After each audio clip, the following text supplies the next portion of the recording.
Did you know that the famous cheat sequence, the Konami code, has appeared in over 100 games?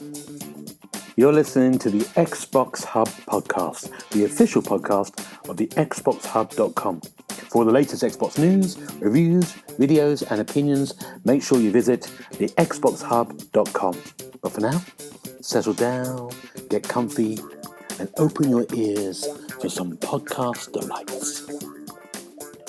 Hello, welcome to the Xbox Hub Official Podcast, episode 205.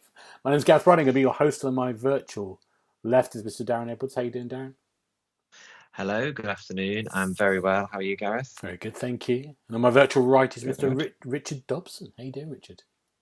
Hello, it's good to be back. Feels like it's been a while. How are we doing? Very good. It's a threesome today, no foursome. A bit of a letdown. But we've only got three of us, which is fine. I don't know what I'm talking about, threesomes and foursomes. I was going to do some lewd joke then, but I'm not going to even bother. We don't need that, do we? It. No, Go on, do it. I can't. I know it's gone. It's gone now, Richard. The moment's gone. That's what normally people do say at a foursome. But let's go to Darren. How's your week been? Yeah, it's been a good week. It feels like it's been a long week because a lot's happened. So obviously we kicked it off with the general election, which we spoke on the last podcast. I made it to about 5 a.m. and fell asleep next to somebody else on the sofa because we had a few people around. And then straight up to the Lake District for a stag do, which was great. And obviously watched the England game while we were there. And then last night watched the semi-final, which was the best match so far. So, yeah, pretty decent week all in all, I'd say. For people who don't know, the general election, there was a landslide victory by Labour, which we kind of knew what was going to happen. We were talking about it last week. Paul was crying. And we also had the England games last night. So we had 2 England games. We had a quarter-final and we had a semi-final, which was on the Wednesday. We were recording on the Thursday. And it was an amazing match. And England scored at the last minute. I still can't get over that goal. I watched it so many times today. And we're in the final, which is amazing. Really exciting times. Second time. Richard, how's your week been? A bit of an opposite. Obviously, England good. General election good. But I've been put back on notice at work, so I'm very frustrated this week. Thankfully, the football is helping though, so I'm hoping they can go all the way on Sunday, just for me. If for no one else, just for me. Oh, Richard, what's going on? Is it just what's happening? Do you want to talk about it? You don't want to talk about it. You don't want to talk about it here, do you? Just very frustrating. Yeah. I've been on notice. This is the second time this year. I've been on notice longer than I haven't been on notice this year, so it's all just a bit frustrating. Yeah. Well, let's cheer ourselves up with games we've been playing. I'm sure, hopefully, we've been playing some good games. Darren, what's your game? What's your first game you want to chat about? So my first game, we didn't get time to talk about it last week, so it's Bit Trip Rerunner. I've actually typed it wrong in the order.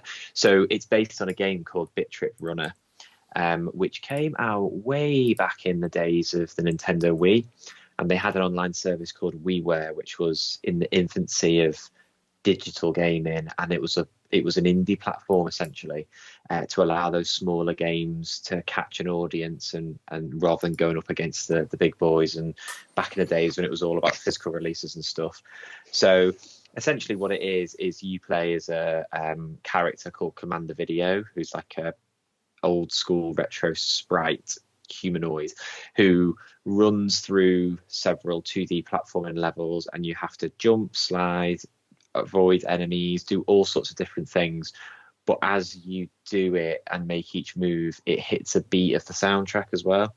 So it's like a rhythm action platformer is probably the best way to describe it. And I remember playing a bit of another one in the series on the Wii, and as soon as this came up I thought, I'd love to give this a go.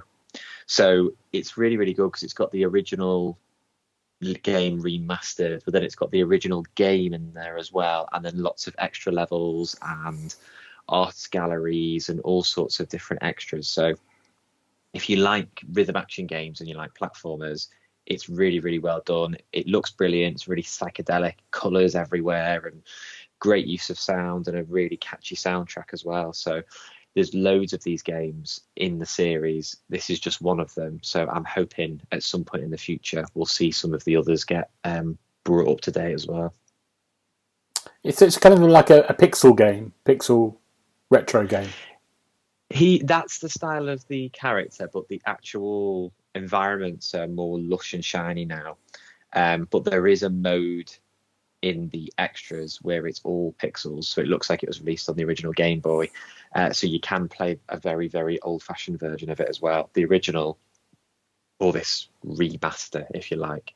But it's one of those games as well that you can pick it up and play it for a couple of hours, and then just pick it back up again in a couple of weeks, and you will get straight back into it.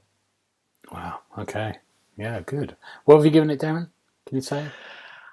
I think I gave it a 4 or a 4.5. I can't quite remember, but I really liked it, and there's lots of content in there as well, so it'll keep people busy for a good few hours. Good. Okay. Good. There we go. Bit Trip Runner. And Richard, what's your first game you want to chat about? I've been playing Final Fantasy XIV Dawn Trail, which is the big new expansion for Final Fantasy XIV. My review's not live yet, but as I've only been playing Final Fantasy XIV since it came to Xbox, I am somewhat of a noob, even though I started in March. I think I've put like 150 hours into it since then. So it's completely taken over. I'm thoroughly enjoying it, but yeah, I had to use a bit of a skip to get to Dawn Trail, which the new expansion is. It's on a whole new continent. There was a lot of stuff in the patches beforehand leading up to this moment, but basically your character arrives on this new continent as a supporting character for one of the newer characters called Wook Lamat, who is like a female tiger. I think they're called Hrothgar, if I can pronounce it right. But she's been brought back to the island to take part in this tournament that's been hosted by her paternal father, who's decided to give up the throne. So it's a tournament between her and like a few others. I think there's her brothers, and then someone that won a pre-tournament to get into the tournament. So that's the basic story around it. Obviously, being an MMORPG, there's lots of going around to these new places, exploring the world. Which, by the way, because they've had a big graphical update in this new expansion, looks absolutely gorgeous now. This new area is heavily inspired by Latin America and South America, and you can really see that in the new areas themselves.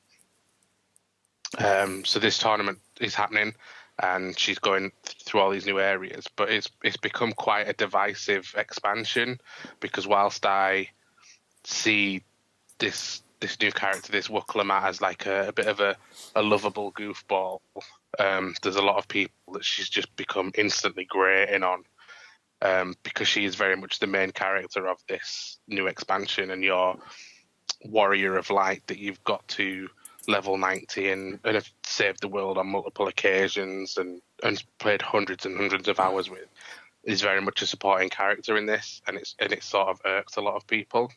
Right. So that's the gist of it. Like obviously it's a huge expansion, new dungeons and everything. But yeah, my review's waiting to go live on the site now. But I had a very good time with it. I could see where a lot of people were criticizing it, but me personally, I quite enjoyed the new story, and it was a bit more light-hearted, at least for the first half of this new expansion, than it had been playing previously. I think the second half sort of goes into familiar territory, but the first half's quite light-hearted and fun. Do you join a clan in this? Have you got a clan, Richard? Have you joined up? Are they called clans? Are they like a little... They're called free companies right. in 14. I am, but it's not very active.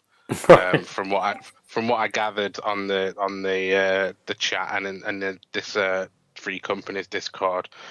There's been a bit of a falling out amongst those higher up in the rankings, so it's pretty dead now. So I'm on the lookout for another one. Okay. If anyone owns a Free Company and is listening. Yeah, if anyone's got a company, get hold of Richard. Just join the clan, or whatever it's called, and they can chat about it. Good. Do you fancy this, Darren? Have you ever had a go at this? I've not played the larger, massive. Is this the MMO one, FF14? Yeah, I've not even touched it, but well, I probably will never get around to it, if I'm being honest. Yeah. I'm always tempted with an MMO again. I kind of was into World of Warcraft back in the day. And I got into that for a bit. I think when my Xbox broke down, I think I went and played it for a while. And I kind of like really enjoyed it for a while, just being in this kind of really popular world of people chatting, helping people out. But I just haven't done one. Maybe that one that you previewed and putting in a review in the Amazon one. Maybe I'll have a go at that in November. Yeah, it looks good, that one. We could start a clan. Me and Darren and Richard, a little clan of yeah. You should join Final Fantasy 14 and join my clan, and then I can take over that one, and then we'll run the world. Okay, we'll do that. I like it. I have been playing this week Alaskan Road Truckers Highway Edition. I think the review came out today. It's the game came out today, I think. Now these road these Euro Trucker games are very popular on PC, and they haven't quite cracked it yet on I think Euro Truck Simulator 2 and American Truck Simulator are like huge on PC. Loads of people are still playing and they love them. It's quite a lot of detail. Hasn't quite come over to console yet, that kind of thing. It's like there's a few companies, and I think this one has done a few different games that are kind of mimicking that. Richard's reviewed one, I've reviewed some bits and bobs. Haven't quite lived up to the hype, so I was quite excited about this because it was trying a few different things. So the idea is that you're in Alaska, so a huge map, and you're a truck driver. You choose your avatar at the beginning, and you just drive your truck from start to one point to the other. But in this, before you get in your truck, you have to go into first person and attach the truck, like by picking up the kind of like wires to the trailer, to do the sort of like the things to make it go out. Get in the truck, stick on the handbrake, off the handbrake, and then off you go. And then when you get to the place, you get marked on parking, and then you unplug it all and everything else. And it's that element's there, and then you start off in spring, summer in Alaska, and then as you get to winter, things get a bit more worse for wear, and your like trees would fall in front of your path, so you've got to go out before you freeze to death, hop down a tree, clear the path, or you have to repair your truck if you've run out of money, which you do, to get assistance or someone can't come out. So it's a bit more like survival elements and attached to that as well. And then, of course, you've got to look after your hunger. So you've got to go eat. You can have stuff in your cabin, like chocolate bars and stuff that you stock up on, but you can go for a meal. And sleep, which you can sleep at motels or in your casa. You've got to be aware of all that. And then on top of that, it's all about you start off your own HQ, and you can have your own trucking company to build as an empire. So you have a computer, you go there, you can buy trucks, you can have your own kind of like garage and workshop. You can upgrade and repair your truck as you go along. All those bits are great. Just you can see people getting really addicted to it. There's two things. The driving's all right. It's nothing really exciting. The speed limit's there, but it doesn't really matter if you go over the speed limit, I don't think. Well, I do think there's nothing's happened to me. And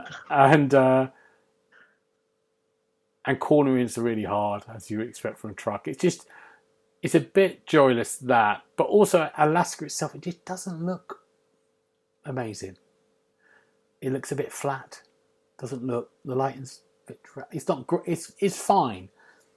It doesn't look, you've lost something in that whole, what you expect it to look like, this kind of amazing kind of driving through the thing. So those two elements put me off a bit, but all the other bits, yeah, I can see how that's very addictive. The character animations are a bit rubbish as well, but it's okay. That's all I'm going to say about that. But the one good thing is, on the radio, for some reason, they've got all licensed 2000 songs. So you're just like on the radio, Crazy in Love comes on for Beyonce or something else from that period. It's like, this is amazing. How they got all this? So that was a good bit. So I was going to have this 2000s radio station. I was just loving it, driving along. But some trips are like long. You know, you go along, you might be driving for about an hour. And I do question my life. There you go. Do you run out of songs, or does it start again? It was on a loop at that point. I started to recognise the loop. Yeah. Yeah, there you go. Alaskan Road Truckers. How I did. I think I gave it a 3 out of 5, which is quite generous. But yeah. Good. Let's go for another game. Richard, what's your second one? It's Darren. Oh, Darren. Yeah, of course it is. Sorry, Darren. Darren, what's your second one? That's all right. I thought you were just mixing the order up. I gave Bit-Trip Rerunner 4.5 out of 5, just to clarify, so Paul will be proud in his absence. So Neon White is the second game that I have been playing, and it's out today as you listen to this podcast, and the review is also live. And it's a game that's actually been around for a couple of years, so I think it's made it to pretty much every other platform, but it's only just made it to Xbox. But it has also landed on Xbox Game Pass, which is brilliant as well. So I don't know if you guys remember seeing this at the showcases doing the rounds a couple of years ago. It's an anime kind of styled speedrunner, I guess. So you play as Neon White, and neons are sinners that have been sent to hell, that have been given a second chance or even a first chance at redemption.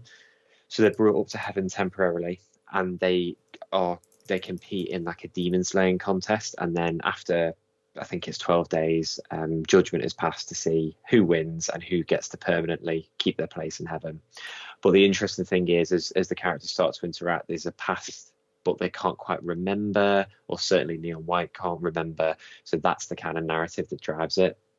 And how the gameplay works is it's a first person speed runner, where you have to jump, and it's almost a bit like parkour in a way.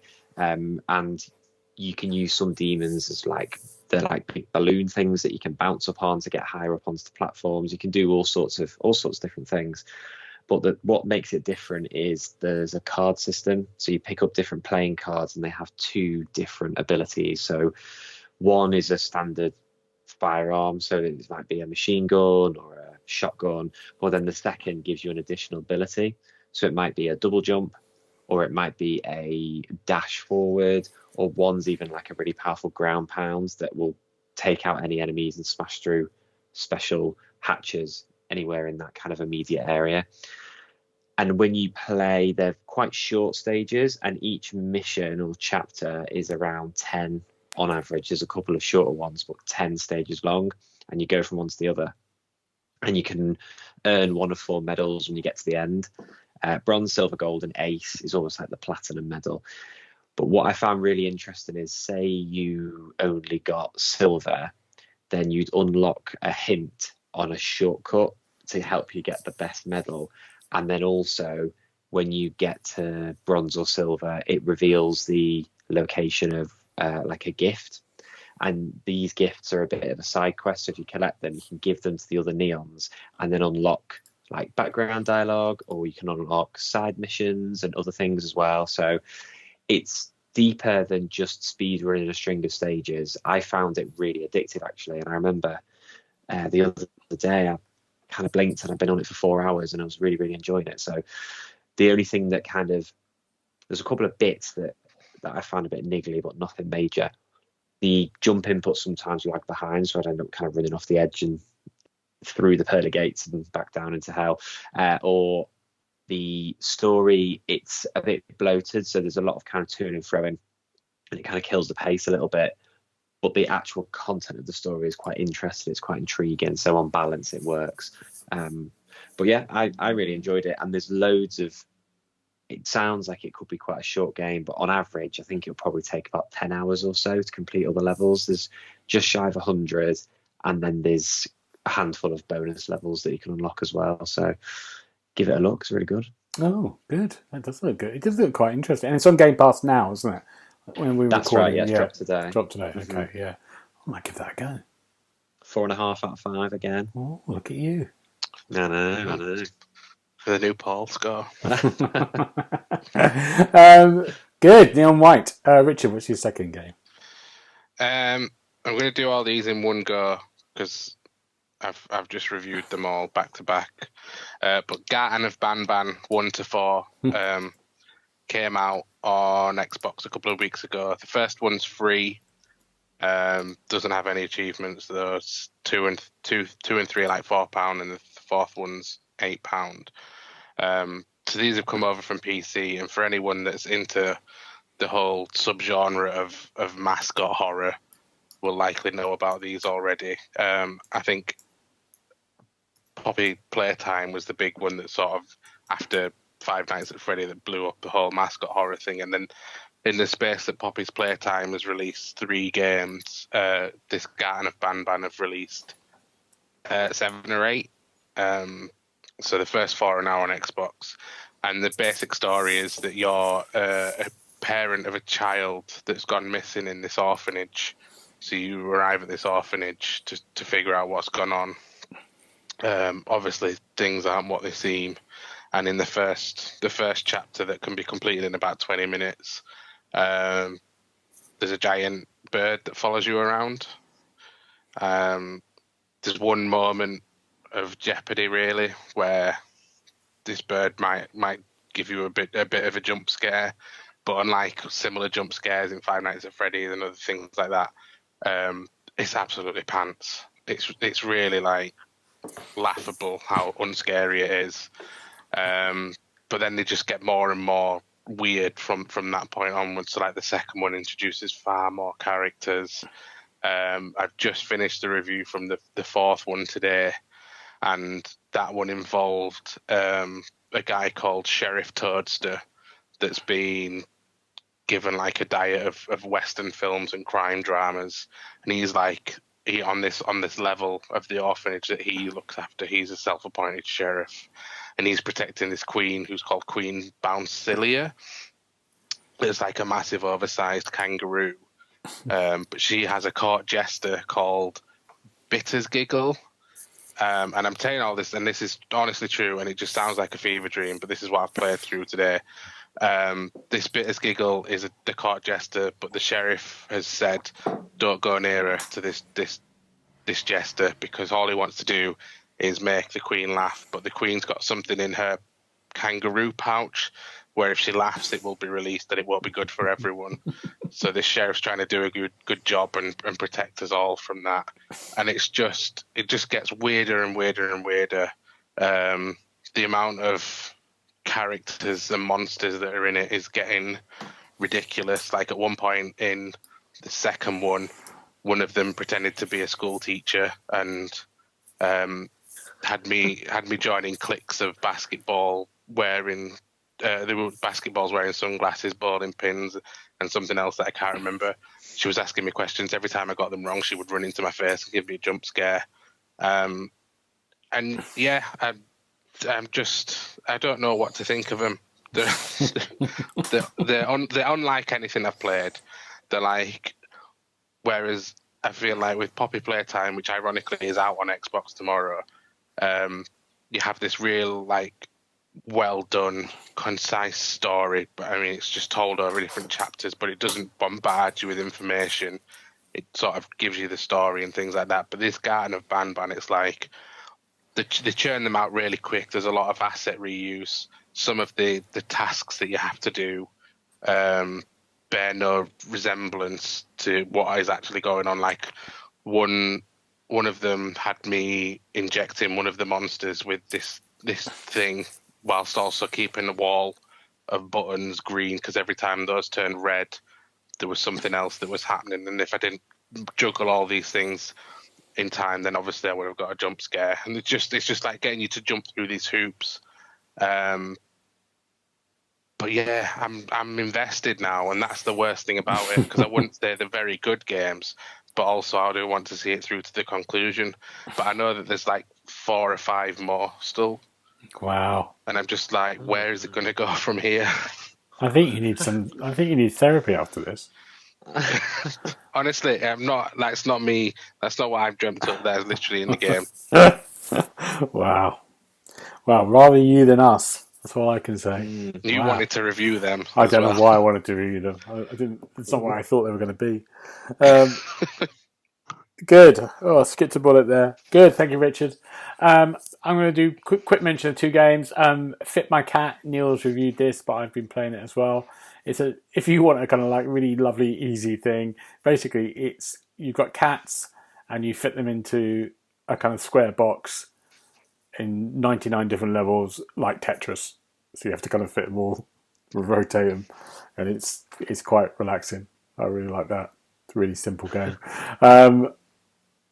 And I'm still doing. I told you on the podcast I did Cyberpunk again after I first reviewed it on the Xbox One, and now to try to get to DLC, I've started the whole game again, and I'm really into it again. And I'm sort of doing everything. I haven't even got to the DLC yet.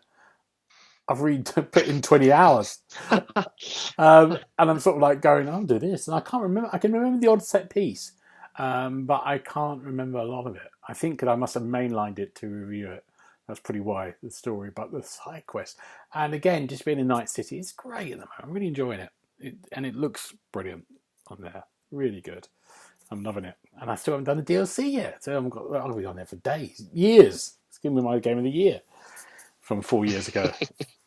Good. Let's talk about some news. One of the big ones this week is the Game Pass has had their which we kind of knew was coming, which is the increase in price that's coming. I think it's coming. I can't see the article, but I think it's coming very soon for people who buying it first of all. But for people who already like us who've got it, is it September?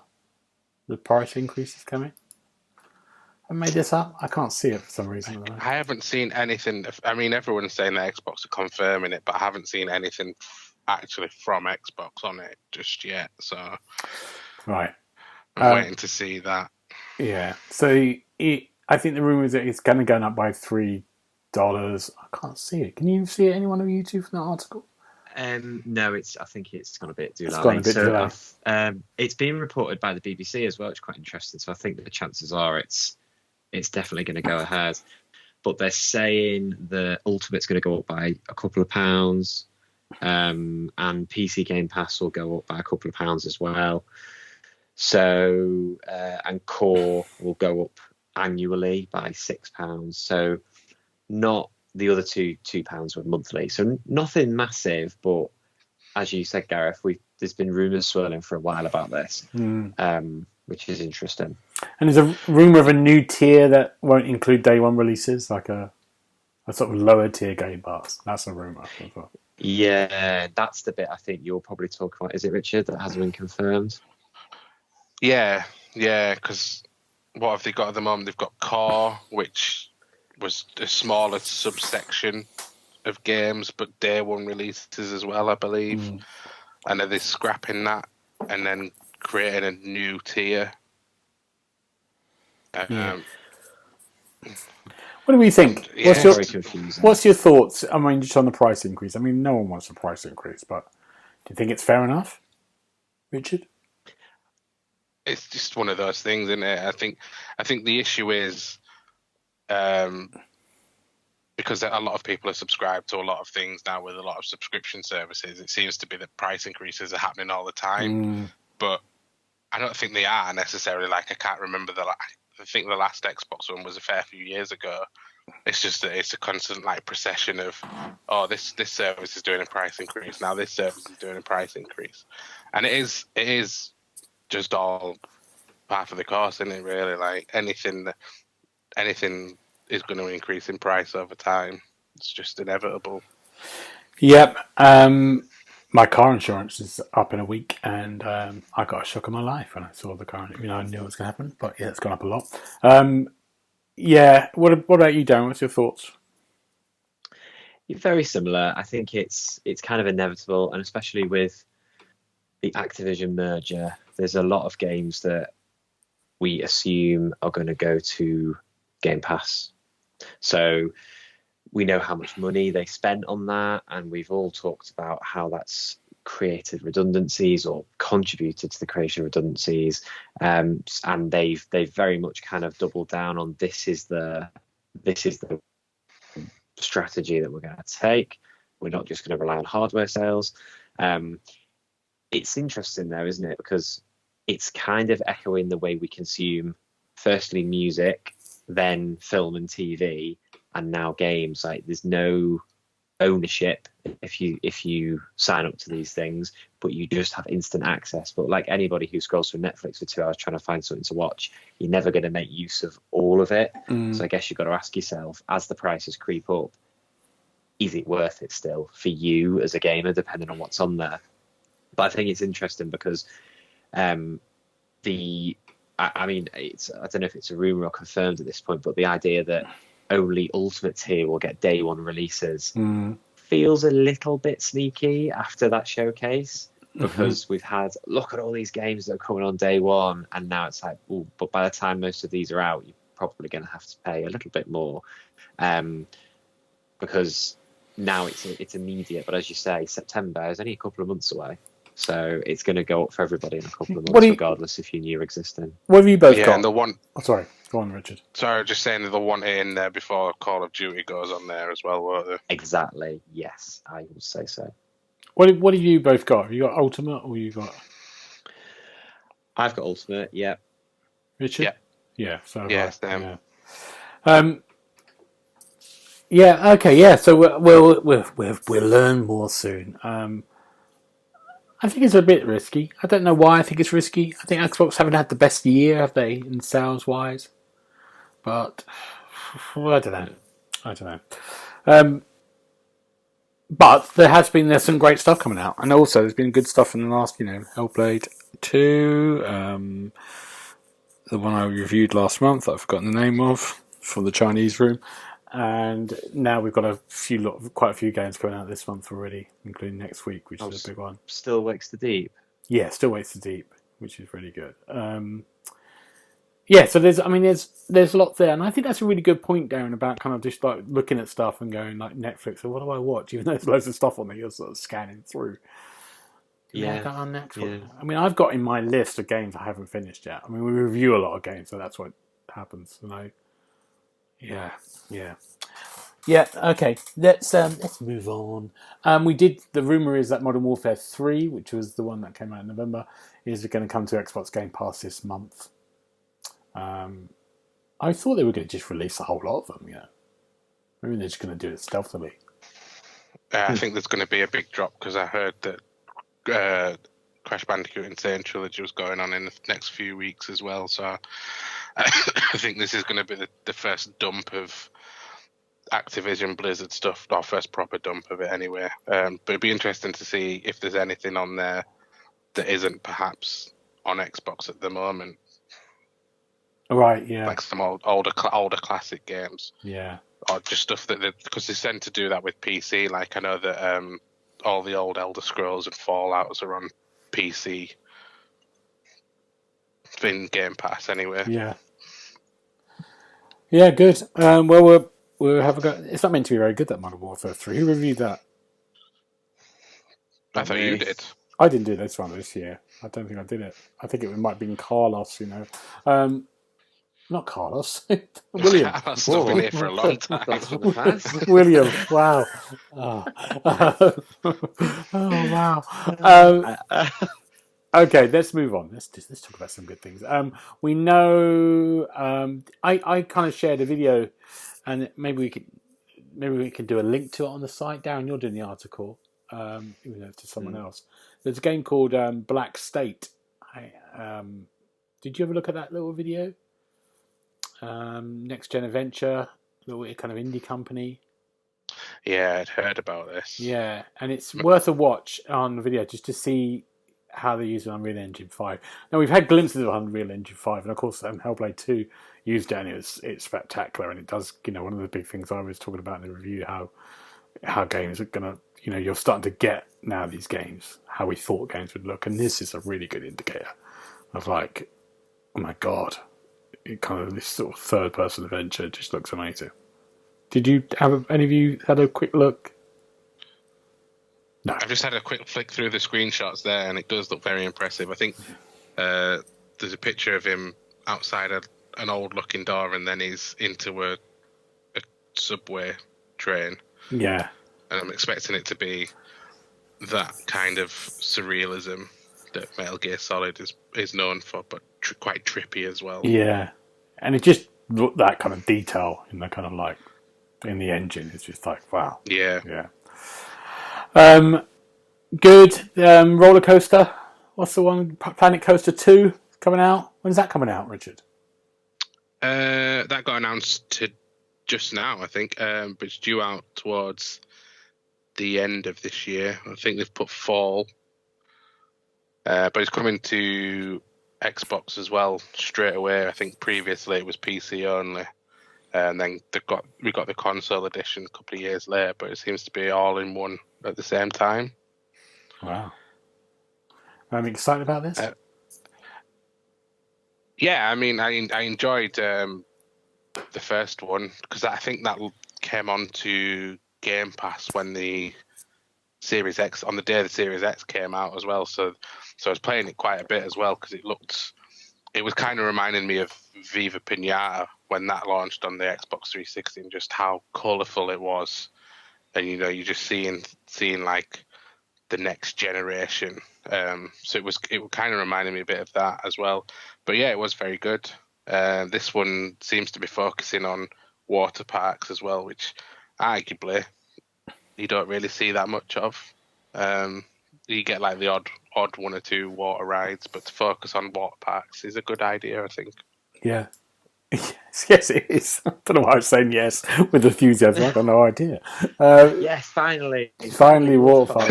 I agree, yeah. I've not really played the Planet Coaster games, but I think that these days they feel like they've almost cracked bringing these type of PC sim games to console with the way they've set up controls now. Like Age of Empires 2 was a bit of a pioneer for that, I think. So I think that might be a bit of the reason why they can do these simultaneous launches. They're not having to try and port all the controls over to handheld controllers.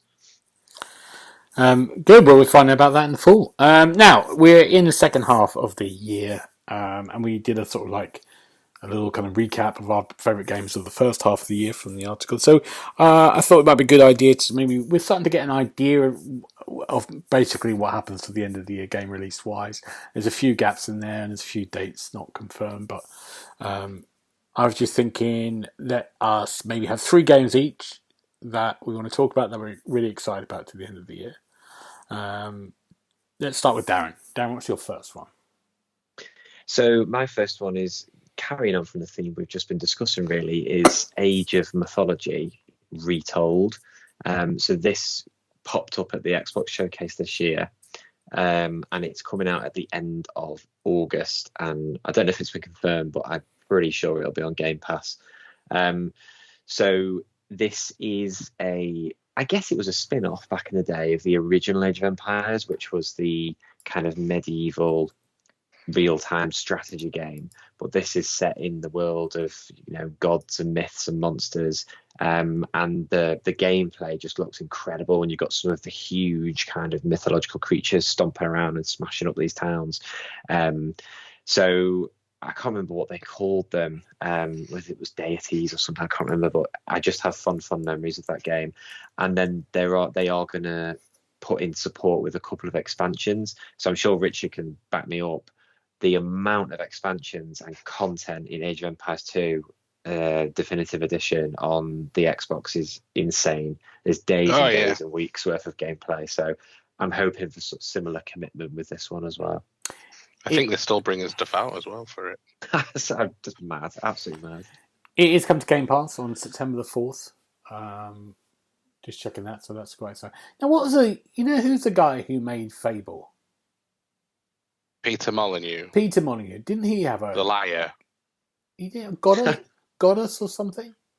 Black and White. Black and White. That was good. Did that happen? It's not nothing like this, is it? There was kind of like these creatures kind of walking around this world. Is that right? These big, huge gods. Yeah. Were you trying to like Advanced Evolution and things like that a little bit, or was that vaguely rings a bell? Yeah, this is different though. But yeah, okay. I like the look of this. Well, we'll get to play it. God, that's soon, isn't it? September the 4th. Wow. Very soon. Yeah. Wow. Okay, good one. That's a good one for Darren first. So Richard, what's your first one? My first one hasn't been confirmed for this year yet, but hopefully if I say it, it'll will it into existence. I think it is supposed to come out this year still, but it's not been given a firm release date yet. But Dragon Age: The Veilguard. I think it's been 10 years since Inquisition now, I think, so we're definitely overdue a new Dragon Age game. But I absolutely loved Inquisition. I think it was when BioWare were trying to experiment. I think it came just before and Mass Effect Andromeda, if I'm thinking right, which was just too big in terms of scope and everything like that. It was just too big a game. But Inquisition had these brilliant wide open areas. Obviously on a similar riff with Mass Effect, that you got a party together, you had like a war table and things like that. But yeah, I really enjoyed Inquisition. And I know that this one's a direct follow-up to it now as well, so I'm interested to see what's happened to these characters in the years since. Did you watch the gameplay trailer? Yes. Were you impressed? Did you like the look of that? I wasn't blown away, but I wasn't alone in thinking that. Yeah. I mean, it's good. It's really exciting, like you said, to see what they do next. I mean, and there's some news today about it. Full nudity is going to be in it, so sold. Nudity fans. There we go. There you go. What they want. Yeah. Good choice. It's full at the moment. There's kind of rumours that it's November. There's a kind of November the 17th rumour, but we'll see. We'll find out. Good. Who's next? Oh, it's me. Ooh, what should I do? Let's go for Star Wars Outlaws. This is a game that I liked and no one else did, and they all changed their mind. Just like Gareth Southgate. I liked it. Good. I've stood by him. Now they're all there. Yes, it's Star Wars Outlaws. Darren liked it a bit. Richard went no. Paul hated it. I have changed my mind on it now though as well. Good. I think it looks pretty good. It does look pretty good fun. I just love the look of this. I just love the idea of just playing the open world. I love the idea of, you had to take off and land on the planets, which we didn't do in another game that came out last year. Awkward. But of course, this has got less planets, of course, than the other one. But it's it hasn't got a release date in the Star Wars expansion, Starfield expansion yet, has it? No, it's shattered space. No. Yeah. Star Wars Outlaws. It just looks great. It just looks like I'm happy to spend hours on this, just mucking around. August 31st coming out, so not again, a month and a bit. Amazing. Yeah, it just looks good. The little dog thing, the way you kind of like Far Cry a little bit, mixes a bit of Division, mixes just kind of open world exploration, characters and missions. Yeah, I just think, I'm up for it. It's still getting quite a bit of, people are quite down on it still. From that last. Yeah, there was that thing about certain planets you could cross in less than 5 minutes on a speeder, and people are taking that as, it must be a small world then. Right. Yeah. I'm not worried about that. No. Doesn't need to be massive, does it? No. As long as it's just not full of interesting things. I think people thought, it's like with Starfield, they thought, I want the whole universe to explore in its infancy. You're like, that's not going to happen. No. It can't happen. So it's like, it's so weird.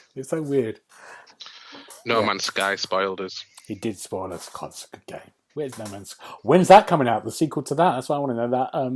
That Earth game when you've got this kind of like huge planet multiplayer that I yeah. I thought we were going to hear a bit about that. Yeah. Good. That's our first 3: Star Wars Outlaws, Age of Mythology, and Dragon Age. Oh god. Darren, what's your second one? My second one is Stalker 2: Heart of Chernobyl, which has been delayed because obviously it's a Ukrainian development team that have been working on it. So I believe originally it was due to drop on Game Pass last September, October, but it is coming this September the 5th. So another one that's only a couple of months away. These originally were released for PC and Xbox. I don't think they made it to any of the other consoles, but I might be wrong.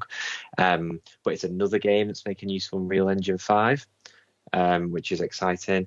And it's, I do like my FPSs, but this has got a very immersive kind of horror element to it as well, as all sorts of horrific creatures kind of charge at you to try and rip your face off. So I think it just looks like a really, really interesting world, and I can't wait to jump back in. So there's not long to go now. I haven't played any of the Stalker games. Richard's just reviewed a lot of ones that got re-released, didn't you, Richard? Yeah, I did. The 3 that got released, but I think they treat them all as one game, really, because they all follow on from each other. I'm excited to play this. It's Game Pass, of course. It looks a lot better than it maybe did a year ago. I saw some gameplay stuff about a year ago or a year and a half ago, and it was a bit ropey. But now it looks great. And I think people have been playing some hands and stuff that it's really good. Hard as nails, but really good. Yeah, I'm really looking forward to going to this. Richard, you looking forward to it?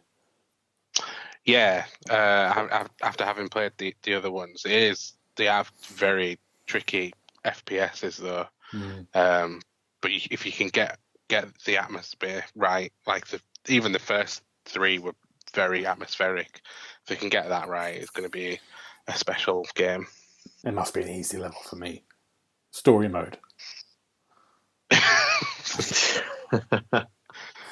That's all I'm worried about.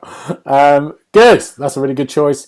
Now, Richard, before Richard does his second one, Richard, you can change your mind. I was just about to say, I'm surprised. Talk us through your second choice, Richard. Out of all the games of the year. I put this one because I absolutely loved the one on the PS2 back in the day. And I know that it got slated by many people. But what was it called? Quidditch World Cup. Yes. On the PS2. I really enjoyed it, and I played a lot of it. So I've put Harry Potter Quidditch Champions for this year. I think it'll be good. What is it? Is it 7-on-7 multiplayer? Yeah. Yeah, I think it'll be an interesting sports title. But I also see it as like your hero shooters as well, because you're going to have to play different roles. So you've got your beaters, your seekers, your chasers, and your keepers. I think that's right. Yeah. Show him my knowledge there, hopefully. And yeah, you can sort of go into a lobby and say, "Oh, I want to play a game as a beater," and then go into a match. Hopefully the lobbies will be full, but who knows? Everyone will just want to play Seeker, won't they? Yeah. They'll be like, "Nah, give me that golden snitch," and it'll be just AI bots everywhere. I think it'll be all right. I enjoyed Quidditch World Cup, and I always remember a quote that I read in an old magazine saying that Quidditch World Cup would be a good game if they were a quid each, and that's some of the always stuck with me. But I enjoyed it, and I won't have a bad word said against it. Here you go. If you got your PlayStation Game Pass equivalent over there, I think it's free on that. Yeah, so there you go. When I looked at it, I thought, is it inspired by the PS2 one? Because it didn't look great graphically, I didn't think. But it feels like it could be a spin-off of like Hogwarts Legacy or like a side mode. So I'm intrigued to see how they're going to make a whole game out of it. Yeah. Am I just being all silly? No, you're not. Darren, I promise you're not. Intrigued. You said you're intrigued about it, so I'm taking that. Yeah, you've got. Like in the same way I was intrigued by Skull and Bones. I'm gonna keep an eye on it. It's a new Skull and Bones. This is coming out September as well, I think, around about the 5th or something. So it's all September. Really? Yeah, busy time. I would put a card down, but I think I'm going to be all right. I think you might. You might be. We might not get one off this podcast. No, exactly. Good. That's me. Second one. Assassin's Creed. That's what I need to say. Of course. Alex Ferguson coming into the Man U and go, it's Tottenham, boys. It's Assassin's Creed. I'm a big Assassin's Creed fan, always have been, if you listen to the podcast. So yeah, I've got to play. I'm not as excited about the location as other people are. I think there was such a sort of fan base of like, oh, it's got to be Japan, it's got to be feudal Japan, it's got to be feudal, all this for ages. And I was like, when it came, it's like, oh, yeah, great. I don't know. So I'm not going wow at the moment, but it does look good. It did look beautiful. So I will be playing it, of course. I'll be enjoying it. Good. Let's do our last ones of the thing. Darren, what have we got? So my final one is Avowed, which hasn't got a release date, but I think it's this year. I think they've said 2024, but we don't know exactly when. I mean, it's Obsidian, so it's going to be good. But I think as I've seen more and more, and we've talked about this in the podcast before, of the world, I just think it looks fantastic. And I don't play a lot of these types of games. I think it's more of a pool game probably. But I've been waiting to dive back into one for quite a while. So I can't really put my finger on exactly why. I just really, really can't wait to play it. It's interesting, isn't it? Like you said about the dates. It's about, there will be, out of some of the games we've probably talked about, but also there'll probably be there's going to be some delays, isn't there, into 2025? There always is with these top ends. So it's interesting to think what they might be. I think the September ones are pretty solid. I think Assassins they normally never delay. But this could be one. Yeah. Maybe. Yeah. Maybe. We don't hear more from it, but yeah. We'll see. But yeah, it does look, it hasn't, again, it's another game that hasn't sort of wowed people. I don't know what, from that first trailer in 2021 with the arrow going into the thing, I think people thought it was something else. Don't know what they thought it was, but they thought it was something else, and it hasn't. It hasn't grabbed people yet, but I think it will. I think it will. Yep, so we'll find out about that. That's coming hopefully this year. We've heard about. Richard, what's your last one? I'm going to mention the game that you all seemingly forgot about last week. Test Drive Unlimited Solar Crown. It did get a mention right at the end of eventually. Yeah. When you were all confirming the death of racing games. Yeah. And here comes one of the, I'm hoping it's going to be really good. They've had enough time with it. It can't be any worse than the second one, which I think Paul said as well last week, because that launched abysmally and never recovered from that. But yeah, it's new Test Drive Unlimited. I think Test Drive's been around for a long time now, but this is only the third unlimited one, which is an open world sort of thing. Obviously inspired by the likes of Forza Horizon and others like that, of a similar festival going on, car racing and things like that.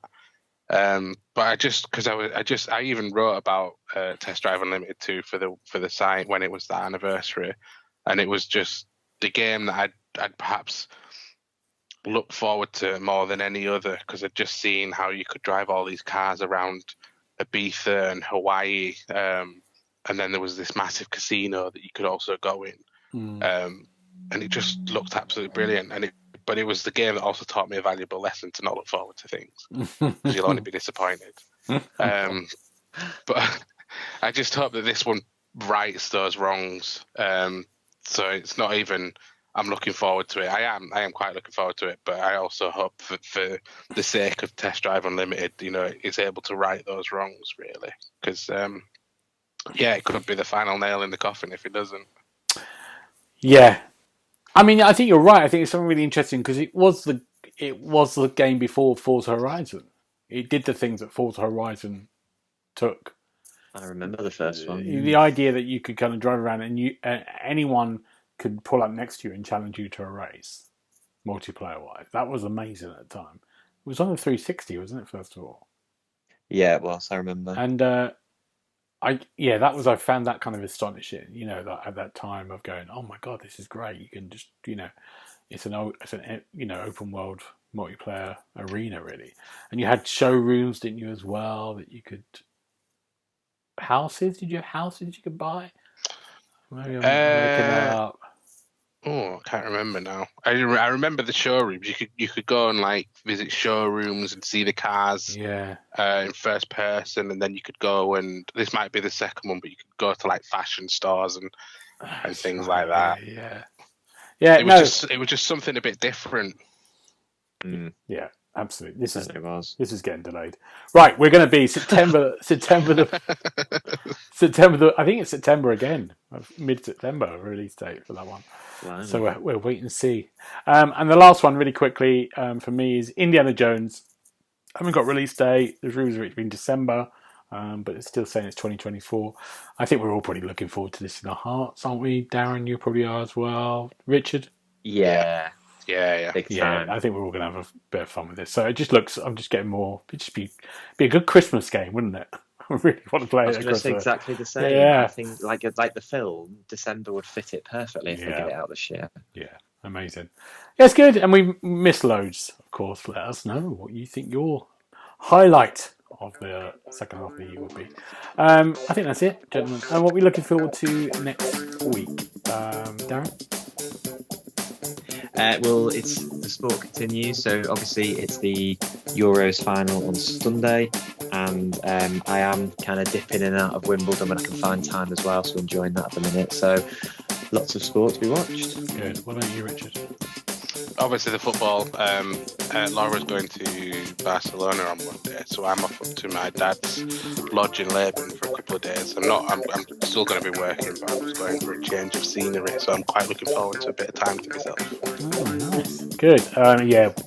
Final. Sunday, final. England, Spain.